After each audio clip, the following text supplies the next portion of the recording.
أما بعد فأعوذ بالله من الشيطان الرجيم. بسم الله الرحمن الرحيم. وأتموا الحج والعمرة لله فإن أحصرتم فما استيسر من الهدي ولا تحلقوا رؤوسكم حتى يبلغ الهدي محله فمن كان منكم مريضا أو به أذى من رأسه ففدية من صيام أو صدقة أو نسك فإذا أمنتم فمن تمتع بالعمرة إلى الحج فما استيسر من الهدي فمن لم يجد فصيام 3 أيام في الحج و7 إذا رجعتم تلك 10 كاملة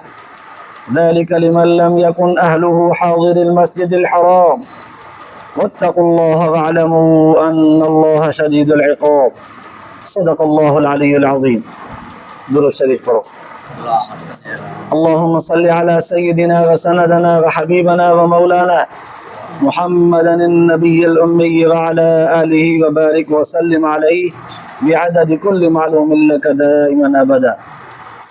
الله تبارك وتعالى جا तव्हां असांजे मथां अहिड़ा घणा करम ऐं एहसान आहिनि जो अल्लाह रब ज़ुल जलाल तव्हां असांखे इशा जी निमाज़ बा जमात नसीब फरमाई ऐं उन खां पोइ क़ुरान पाक जे हिन बाबरकत दर्स क़ुरान जे महफ़िल में विहण जी तौफ़ीक़ बि इनायत फरमाई। अल्हम्दुलिल्लाह। अॼोकी आयत जो गुज़िरियल आयत सां रब्त ही आहे त गुज़िरियल आयतुनि में अल्लाह तबारक व ताला हुज़ूर अलैहिस्सलातु वस्सलाम जन खे मक्के जे मुशरिकनि सां बदिले में जिहाद जी इजाज़त ॾियणु फरमाई। बदिलो छाजो त 6 हिजरीअ में हुज़ूर अलैहिस्सलातु वस्सलाम जन खे हुननि उम्रो ऐं हज अदा करणु न ॾिनो हो, वापसि मोटायो हो। उन जे बदिले में 7 हिजरीअ जो वाइदो थियो त ईंदड़ साल अची करे तव्हां हज अदा कजो, पर पोइ बि सहाबा किराम खे ख़दशो हुयो त मके जा मुशरिक वाइदे जा पका कोन हूंदा आहिनि, हिन दफ़े असां वञूं वरी बि जेकॾहिं हू वाइदे ख़िलाफ़ी कनि त पोइ अल्लाह तबारक व ताला गुज़िरियल आयतुनि में उन जो इजाज़तनामो बयानु फरमायो हो त तव्हां उन्हनि सां लड़ाईअ में अॻिराई न कजो, पोइ जे हू अॻिराई करे था वञनि त पोइ रियात तव्हां बि न कजो। अल्लाह तबारक व ताला एतिरे अंदाज़ में फरमायो वक़ातिलूहुम हत्ता ला तकून फितना, जेसीं ताईं उन्हनि जी साज़िश ख़तमु न थी थिए तेसि ताईं उन्हनि सां लड़ाई कंदा रहिजो। व यकून दीनु लिल्लाह, जेसीं ताईं दीन अल्लाह जो हुकुम अल्लाह ताला जो बुलंद नथो थी वञे, ग़ालिब नथो थिए, तेसि ताईं उन्हनि खे न छॾिजो। एतिरी इजाज़त ॾियणु फरमाई। हाणे सहाबा किराम खे जॾहिं इजाज़त मिली वई, हुदूद हरम में पहुची विया ऐं इरादो अथनि उम्रे करण जो, हज अदा करण जो, त ज़रूरत पई हिन ॻाल्हि जी त साईं पहुता त आहियूं, काबतुल्लाह शरीफ़ जे इर्द गिर्द हुदूद हरम में पहुची विया आहियूं, पर हाणे एहराम कीअं ॿधूं, अहकाम कीअं अदा कयूं, छा छा कबो, ऐं असांखे जेकॾहिं कमी कोताही थी वञे त पोइ एहराम बि ॿधी वञूं ऐं का मजबूरी थी वञे हज उम्रो अदा न करे सघूं, वापसि मोटणो पवे त पोइ जीअं गुज़िरियल साल 6 हिजरीअ में मोटियासीं। हाणे इन्हनि ॻाल्हियुनि जे, इन्हनि सवालनि जे जवाबनि ऐं तालीम जी ज़रूरत हुई।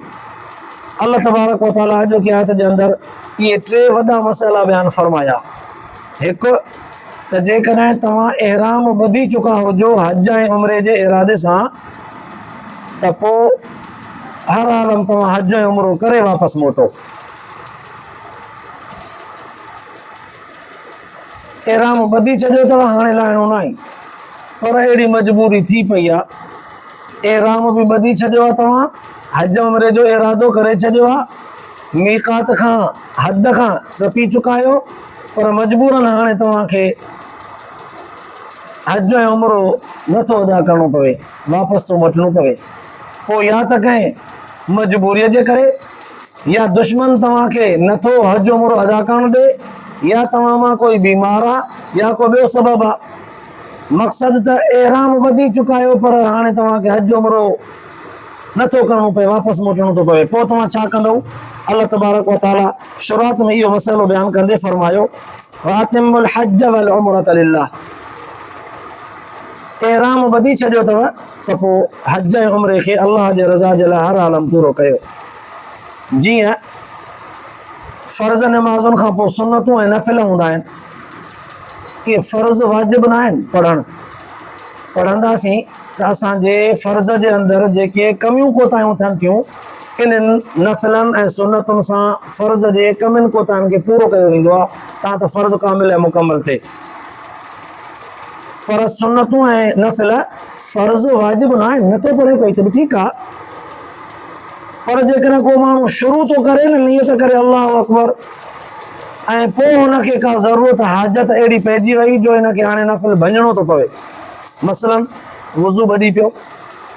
नक हीर अची वई, मजबूरन अहिड़ो दर्द को सूर पइजी वियो या गर्मीअ ते अहिड़ो चकर अची वियो जो किरी पियो, कंहिं बि सबब जे करे नफ़िल शुरू करे चुको आहे, हाणे हुनजो भञणु भॼी पियो कंहिं बि सबब जे करे, हाणे हुनखे इहो पूरो करणु लाज़िम आहे। वुज़ू ॿधी पियो, ॿियो वुज़ू कंदो, पोइ पढ़ंदो, उन महिल न सही भले थोरो देरि सां पढ़े, बेहोश थी किरी पियो आहे, हा जॾहिं होश अचेसि सेहतमंद थिए पर पढ़े, छो त अल्लाह जे आॾो हिन हथ मथे खणी हिकु नफ़िल जी शुरूआत करे उहो पाण ते लाज़िम करे चुको आहे। जेका शइ हिन जे मथां लाज़िम न हुई हिन शुरूआत करे उहा शइ पंहिंजे मथां लाज़िम करे छॾी आहे, हाणे हुनखे पूरो करिणो आहे। मज़ाक न आहे त माण्हू पंहिंजे आॾो अल्लाह ताला जे आॾो पंहिंजो पाण खे पेश बि करे, नफ़िल शुरू बि करे, पोइ दिलि चवेसि त पूरो करे, जेका ज़रूरत पेश थिएसि वरी छॾे हलियो बि वञे, इहा मज़ाक आहे। या त शुरू ई न करे, शुरू कयो अथई त पूरो करे। त हज ऐं उमिरे खे बि अल्लाह से फरमायो एहराम ॿधो अथव त हाणे पूरो कयो, नथा पूरो करे सघो, जीअं 6 हिजरीअ में सहाबा किराम हुज़ूर सलातो वसलाम जन सां गॾु एहराम ॿधी निकिता, पर मके जे मुशरिकनि मोटायो, मजबूरन मोटणो पियो, एहराम ॿधल हो, वापसि मोटणो पियो आहे। पोइ अल्लाह तबारक व तआला फरमायो फ़इन उस्सिरतुम फमस्तयसर मिनल हज, जेकॾहिं तव्हां रोकिया वञो था कंहिं बि सबब जे करे, फमस्तयसर मिनल हज, पोइ तव्हांखे जेतिरो आसान थी सघे त क़ुर्बानी कयो। अरबीअ जे इस्तिलाह में जेका क़ुर्बानी कबी आहे हज जे दौरान उनखे हदियो जो लफ़्ज़ चइबो आहे, हदियो। असां चवंदा आहियूं हिते क़ुर्बानी, क़ुरान पाक जे इस्तिलाह में उन हाजीअ खे अहकाम सेखारण जे लाइ अल्लाह ताला फरमायो आहे, जॾहिं हज करे पूरो करीं तुंहिंजी का कमी कोताही थी वञे त हुते क़ुर्बानी करणी पवे, उहो जानवर जेको तूं वठंदे उन जानवर जो नालो असां प्यार मोहबत में हदियो रखियो आहे, हदियो हदियो, इहो तोखे ॾियणो पवंदो। अल्लाह से फरमायो जेकर तव्हां एहराम ॿधी छॾियो आहे पर हाणे हज या उमिरो पूरो नथा करे सघो, कंहिं सबब जे करे मजबूर कया विया हो, अल्लाह से फरमायो त पोइ तव्हां उन जे बदिले में हदियो कयो, जानवर को ज़बह कयो, बकरी मिली वञेव आसानीअ सां उहा कयो, गऊं में हिसो मिली वञेव उहो कयो, उठ में हिसो मिली वञेव उहो कयो, जेको तव्हांखे आसानीअ सां मिले उहो तव्हां क़ुर्बान कयो। ऐं क़ुर्बानी करण सां गॾोगॾु उमिरे वारे माण्हूअ जे मथां लाज़िम हूंदो आहे त एहराम ॿधो अथई त उमिरे जा अहकाम पूरा करे, हाणे एहराम हिनखे लाहिणो आहे, अल्लाह से सेखारींदे फरमायो तेसीं ताईं एहराम न लाहिजो जेसीं ताईं तव्हां क़ुर्बानीअ वारो जानवर उन जॻह ते पहुचायो जंहिं जॻह ते जानवर क़ुर्बान थींदा। पोइ काबतुल्लाह शरीफ़ जे हुदूद हरम जे अंदरि हिकिड़ो मक़ाम आहे, हिकु जॻह आहे जंहिं जॻह ते जानवरनि खे आणे करे उते ज़बह कयो वेंदो आहे। अल्लाह से सेखारींदे फरमायो त मथो तेसीं ताईं न कूड़ाइजो, एहराम तेसीं ताईं न लाहिजो जेसीं ताईं तव्हांजो जानवर उन जॻह ते नथो पहुचे जंहिं जॻह ते हुनखे क़ुर्बान कबो आहे। उन जॻह ते पहुचे ऐं तव्हांखे पकी रिपोर्ट उॾे, जीअं अॼुकल्ह मोबाइल थी पई आहे, पुराणे ज़माने में त ईअं हूंदो हो त जेको क़ुर्बानी पाण करणु चाहींदो ऐं पाण सीर ॾियणु बि ॼाणे पियो त पाण जानवर वठी करे उन मक़ाम ते पहुची करे वञी क़ुर्बान कंदो। पर जेकॾहिं कोई पाण सीर ॾियणु नथो ॼाणे, माहिर कोन्हे, त पोइ कंहिं अहिड़े माहिर कासाईअ खे हवाले करे को जानवर पोइ उनखे चवंदो त हितां तूं वञी करे उन हुदूद में वञी करे क़ुर्बान कर, पर ॿुधाए त तूं घणनि मिंटनि में पहुचंदे? चवंदुसि मां 1 कलाक में। हाणे पोइ ज़बह करण में तोखे घणो टाइम लॻंदो? चई त अधु कलाक हिकिड़ो ॿियो लॻंदो। हाणे 1.5 कलाक खां पोइ तूं वञी वेंदी मथो कूड़ाए करे एराम लाहे करे वेंदी करे भले कपिड़ा पाइजा। हाणे टाइम ॾींदो। अॼोके दौर में त सफ़ा सवलो आहे, मूवी लॻी पई आहे, जानवर ज़बह थो थिए, मूवी भरींदो वञ मोकिलींदो वञ, हुनखे तसली थींदी वेंदी, ॾिसंदो वेंदो, एराम लाहींदो वेंदो, मथो कुड़ाईंदो वेंदो, वेंदी करे सिबियल कपिड़ो पाईंदो वेंदो। ऐं उन वक़्तु एराम लाहिण खां पहिरियां ही झुंड पंहिंजी मथो जेको आहे उहो लाहिणो हूंदो आहे, मथो कुड़ाइणो पवंदो आहे। औरतुनि खे वरी वार चोटी कटराइणी पवंदी आहे। इहे इन जे करे त इंसान जो पूरो जिस्म जो अल्लाह तबारक व तआला जे ज़ात जे आॾो तवाफ़ जे दौरान, मुज़दलिफ़े ऐं मिना जे साहिल जे दौरान इंसान जो पूरो जिस्म पंहिंजे गुनाहनि खां अल्लाह ताला जे फज़ल ऐं रहम सां धोपियो वेंदो आहे। त बाक़ी वार रहिया, ॿिया सेरब वग़ैरह रहिया, इहे हाणे पंहिंजा लाहे, वार फालतू जिस्म जा लाहे, पोइ एहराम बि लाहे वेंदी सुबियल कपिड़ो पाईंदो। हाणे हिन जा अहकाम उमिरि जा थिया पूरा, क़ुर्बानी बि थी वई, सेरब बि ठही विया, वार बि लही विया ऐं एहराम बि लही वियो। हाणे कपिड़ा वेंदी करे सुबियल पाईंदो, अहकाम पूरा थी विया। पर हाणे सवाल पैदा थियो, साईं असां एहराम त ॿधो आहे, एहराम त ॿधो आहे, हज जा अहकाम बि पूरा करे छॾिया अथसीं, पर जानवर ज़बह करण खां पहिरियां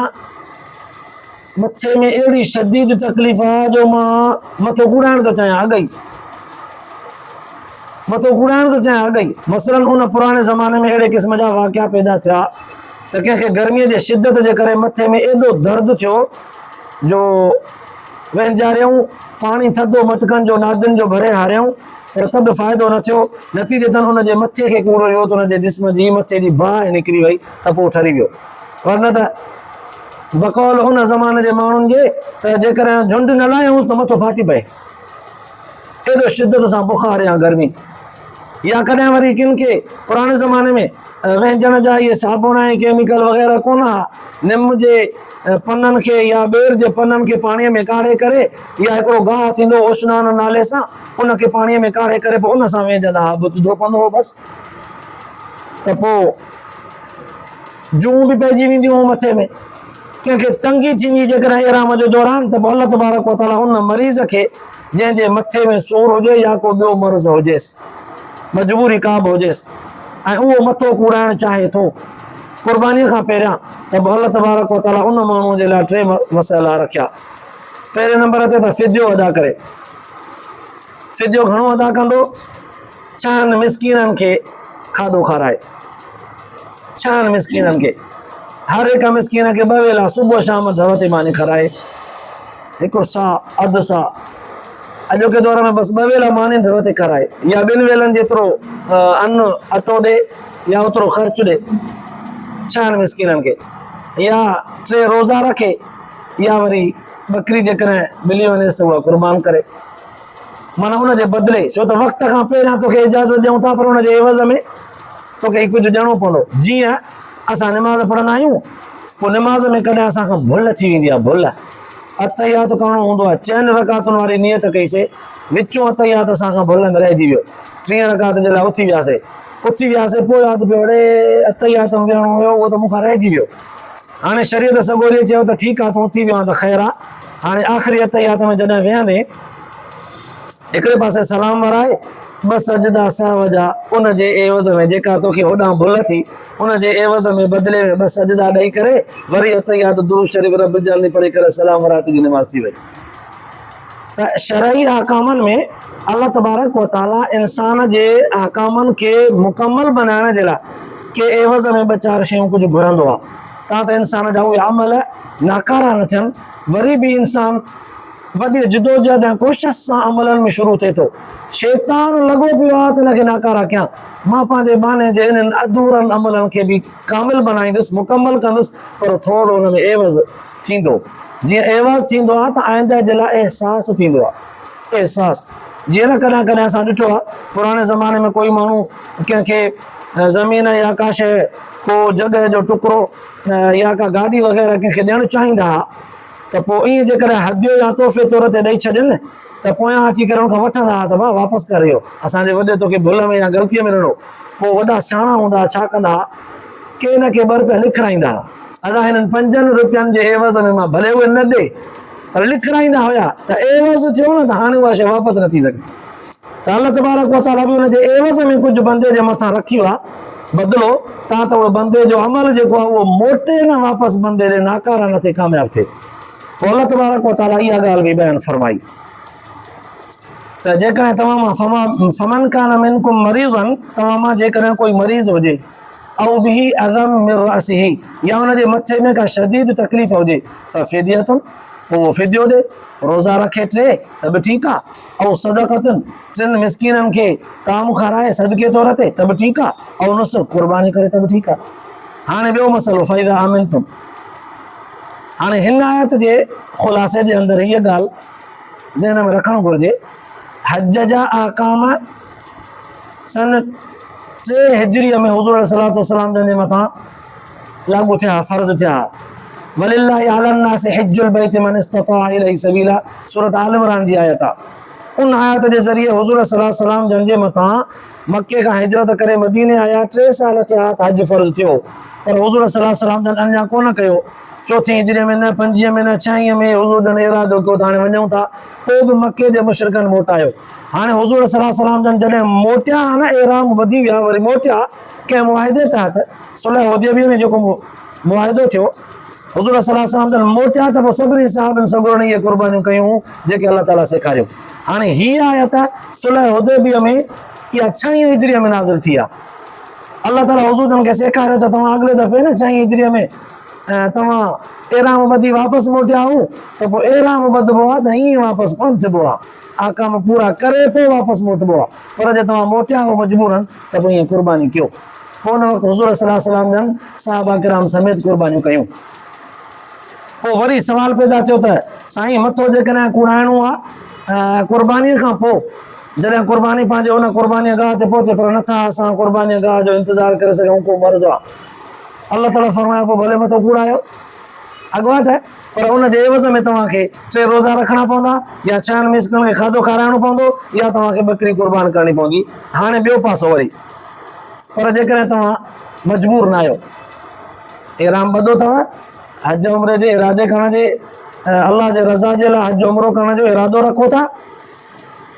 मजबूर न आहियो अमन सां आहियो आराम सां हज उमिरो करे सघो था पर तव्हां मां के अहिड़ा बि आहिनि जोधा जवान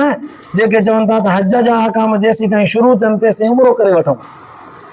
या उमिरे वारा जवान हिकु दफ़ो उमिरो करे विया आहिनि टाइम अञा बचत आहे वरी चवनि था त वरी तवाफ़ करे अबे जे नेत अम्मा जे नेत या कंहिंजे नेत वरी उमिरो करे थो वठां आहियूं बि हिते ॿाहिरि वञूं बि कोन था ऐं मौक़ो बि आहे करे वठंदुसि झटिपटि तवाफ़ करे वठंदुसि ईअं करे करणु चाहे थो कोई आयो आहे हज जे इरादे सां पर उमिरो बि गॾु करणु चाहे थो विती मिली वई अथसि टाइम मिली वियो अथसि गॾु गॾु फ़ाइदो वठणु चाहे थो त पोइ अल्लाह तबारक व तआला फरमायो फमन तमत्ता बिल उम्रति इलल हज जेकॾहिं कोई फ़ाइदो वठे थो उमिरे जो हज जे दौरान इरादो हज जो अथसि त पोइ उनजे मथां बि असां थोरो रखंदासीं प्यार में बदिलो त फमस्तयसर मिनल हज पोइ उहो बि हिकिड़ो हदियो हिकिड़ो जानवर क़ुर्बानी कंदो छो त इरादो हिकिड़े जो करे निकितो हो पर हाणे हिनखे फ़ुर्सत मिली वई आहे त ॿियो फ़ाइदो बि वठे थो हज जो इरादो हुयुसि उमिरे जो बि फ़ाइदो वठे थो त पोइ क़ुर्बानी करे बदिले में साईं ग़रीब आहे क़ुर्बानी कोन थो करे सघे सवाल पैदा थियो साईं ग़रीब आहे क़ुर्बानी कोन थो करे सघे पर टाइम अथसि उमिरो करणु चाहे थो एतिरो ख़र्चु कोन अथसि या चलो ख़र्चु अथसि पर हिन महिल सुथरी क़ुर्बानीअ जी जानवर खां पती को ढोर सुथरो मिले कोन थो रश एॾी वधी वई आहे साईं पोइ छा करे मतिलबु कंहिं न कंहिं तरह सां मजबूर थी पियो आहे क़ुर्बानी नथो करे सघे बसि या गुरबत जे करे या रश हुजण जे करे नथो मिलेसि या जे इंतज़ारु कंदो क़ुर्बानी जो टाइम गुज़री वेंदुसि उमिरो रहिजी वेंदुसि वरी अल्लाह तबारक व तआला फरमायो फसियाम सलासति अय्याम पोइ इन जे मथां 10 रोज़ा रखणु 10 रोज़ा रखण लाज़िम आहिनि। 3 उन्हनि ॾींहंनि में हज जे अहकामनि जे 10 9 ज़ुल्हज ताईं 3 हज जे ॾींहंनि में रखंदो। हज जे अहकामनि पूरे करण खां पोइ 7 बक़ाया पोइ रखे। हज जा अहकाम पूरा करे पोइ ॻोठ वञी रखे, हुनजी मर्ज़ी। हुदूद हरम में उते ई रखे त हुनजी मर्ज़ी, पर इहे रखे। ॾिसो, जेके इंसान खे डबल फ़ाइदे या कमीअ जे करे बदिले में शयूं जेके ॾियणियूं पवनि थियूं, उन में बि इंसान जो पंहिंजो फ़ाइदो आहे। जेकॾहिं रोज़ा रखंदो त बि अलाह जी रज़ा मिलंदसि, मिसकिन खे खाधो खाराईंदो त बि अॻिलो मिसकिन बि इंसान आहे, हुनजो फ़ाइदो। जेकॾहिं वरी का बकरी थो ज़बह करे त उहा बि कंहिं इंसान खे मिलंदी, इंसान जो फ़ाइदो। पोइ अल्लाह तबारक व तआला फरमायो, तिल्का अशरतुन कामिला, इहे 10 रोज़ा पूरा थिया। 3 हज जे दौरान रखंदो ऐं 7 रोज़ा वरी हज जे अहकामनि जे पूरे करण खां पोइ घर मोटी अची करे रखे या उते ई रखे। पर अल्लाह तबारक व तआला फरमायो, ज़ालिका लिमन लम यकुन अहलुहु हाज़िरिल मस्जिदिल हराम, इहो हज ऐं उम्रो हिक महिल पढ़ण जो फ़ाइदो उन माण्हूअ खे था असां ॾियूं जेको परे जो हुजे। जेकॾहिं वेझे जो आहे, हज जो इहराम ॿधो अथई, हाणे हज करे बसि वञे हलियो, छो त वेझो आहे, हज जा अहकाम पूरा थी वेंदा, रश हटी वेंदी, वरी इहराम ॿधी वरी उम्रो करे सघे थो, वेझो आहे। पर परे खां आयो आहे, सिंध खां, हिंद खां, अजम खां आयो आहे, परे मुल्कनि खां हिकु दफ़ो सफ़र करे आयो आहे, शायदि या नसीब ॿीहर न थींदुसि। इहो जेकॾहिं हिन हिक ई इहराम सां, हज वारे इहराम सां फ़ाइदो उमिरे जो वठणु चाहे थो त अल्लाह ताला फरमायो ॿई फ़ाइदा वठे, पर पोइ रोज़ा रखे। इंसान जे दिली इरादनि खे अल्लाह ताला पूरो फरमायो आहे, उन जे तमन्नाउनि जो ख़्यालु रखियो आहे, त पोइ इंसान जे मथां बि लाज़िमात अल्लाह ताला जे ॿुधायल अहकामनि जो पाबंद थी पवे, ख़्यालु करे। वत्तक़ुल्लाह वअलमू, अल्लाह तबारक व तआला आख़िर में प्यार भरियो दड़को ॾींदे फरमायो त ख़ुदा खां ॾिजो, हज जा अहकाम अदा करणु चाहियो था त पोइ अल्लाह जो ख़ौफ़ रखिजो। ईअं न त मनपसंदीअ वारे अंदाज़ में वेठा तवाफ़ कयो, मक़ाम इब्राहिम ते जंहिं तरह सां वञिणो हो ईअं न वञो, वरी पंहिंजे मर्ज़ीअ नफ़िल पढ़णो हो तव्हां उते न पढ़ियो, हले किथे वञी पढ़ियो, या विसरी वियो तव्हां खां, या वुज़ूअ सां तवाफ़ करणो हो पर तव्हां खां ख़बर ई कान आई, बिना वुज़ूअ जे करे वियो, या कुझु अहकाम सुस्ती करे त थकिजी पिया आहियूं, बसि नफ़िल जेकॾहिं न बि पढ़िजे त बि ठीकु आहे, मक़ाम इब्राहिम ते हलिया वियो बसि। अल्लाह ताला फरमायो, वत्तक़ुल्लाह, ख़ुदा जो ख़ौफ़ कजो। असां तव्हांखे आसानी करे ॾिनी आहे, हिन जो मतिलबु इहो न आहे त तव्हां बिल्कुलु वरी असांजे अहकामनि जी लताड़ कयो या हुनखे छॾे ॾियो। वत्तक़ुल्लाह, ख़ुदा जो ख़ौफ़ रखिजो, ख़ुदा खां डिॼी करे ज़िंदगी गुज़ारिजो, ख़ुदा खां डिॼी करे अल्लाह ताला जे ॿुधायल अहकामनि ते पाबंदीअ सां अमल कजो। वालमू अन्नल्लाह शदीदुल इक़ाब, अल्लाह ताला दड़को ॾींदे फरमायो, यादि रखो अल्लाह तबारक व तआला जी पकड़ सख़्तु अथव। जीअं अॼुकल्ह हज या उमिरे जे अहकामनि जे इरादे सां जेके माण्हू वीचारा वञनि था, सभिनीनि जे हथ में मोबाइल आहे, काबतुल्लाह जे आॾो बीठा आहिनि, उते बि सेल्फीअ जो शौक़ु आहे, रोज़े रसूल ते विया आहिनि, उते बि सेल्फीअ जो, मूवीअ जो, वीडियो जो शौक़ु आहे। हाणे हूअ इबादत आहे, सचपच जीअं निमाज़ में बीहणु इबादत आहे न, उते तवाफ़ जे दौरान ईअं मुख़लिस थी करे तवाफ़ करणु इबादत आहे। उन दौरान औरतूं बि मर्द बि गॾु गॾु तवाफ़ कनि था, त कंहिंखे एतिरी इजाज़त न आहे जो भरिसां का औरत आहे थोरे खुले में मिलियल आहे, ओॾे ख़्यालु वञेसि या हुन ॾे चिताए या हुनजो थोरो महसूसु करे त मुंहिंजे भरिसां औरत आहे, ओॾे ख़्यालु छिकी ॾिएसि, एतिरी बि इजाज़त कान्हे, ॼण त निमाज़ वांगुरु इबादत में पाबंद आहे। उते मोबाइल कढणु, उनखे सेल्फीअ में वठणु या मूवी भरणु, इहे सभु शयूं ख़ुराफ़ात में शुमार आहिनि। या उते तवाफ़ जा जेके चकर आहिनि उहे पूरा न थियनि, मक़ाम इब्राहिम ते हजर अस्वद ते बूसो ॾियणो आहे, चुमी ॾियणी आहे, उहे सभु रहिजी वञनि। अल्लाह तबारक व तआला फरमायो, जेकॾहिं असांजे नरमीअ जो फ़ाइदो ग़लति वठंदव त पोइ असांजी पकड़ बि सख़्तु आहे। नरमी बि कई वई आहे, पर दड़को बि ॾिनो वियो आहे त असांजे नरमीअ जो फ़ाइदो ग़लति जीअं न वरितो वञे। अल्लाह तबारक व तआला तव्हां असांखे क़ुरान पाक जे इन आयतुनि जे ॿुधण खां पोइ अमल जी तौफ़ीक़ नसीब फरमाए, आख़िरत जे लाइ निजात जो ज़रियो बनाए, ऐं सही अमल सां क़ुरान पाक जे आयतुनि खे सिखण जी ऐं उन खां पोइ आख़िरत जे अजुर जी अल्लाह ताला खां इल्तिजा कयूं था। अल्लाह ताला माफ़ फरमाए, कमियूं कोताहियूं, ऐं अल्लाह पाक तव्हां असांजे सीननि खे क़ुरान पाक जे इन नूर सां मुनव्वर फरमाए। आख़िर दावाना अल्हम्दुलिल्लाह रब्बिल